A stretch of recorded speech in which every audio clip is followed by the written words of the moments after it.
Hello guys, this is Runaway Tech Quick Tips.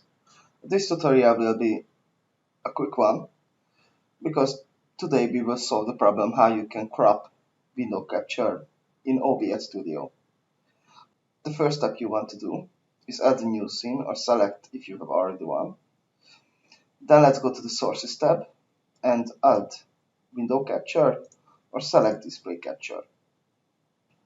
As you can see, I'm already recording my screen.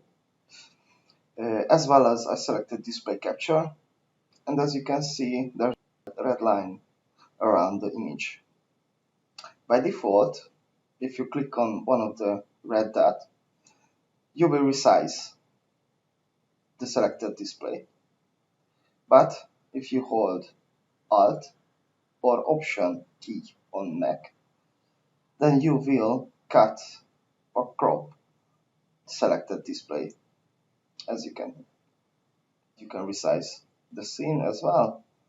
But if you want to get to the original image, hold the Alt or Option key on Mac and click on the red button where the green lines is on and move back the line.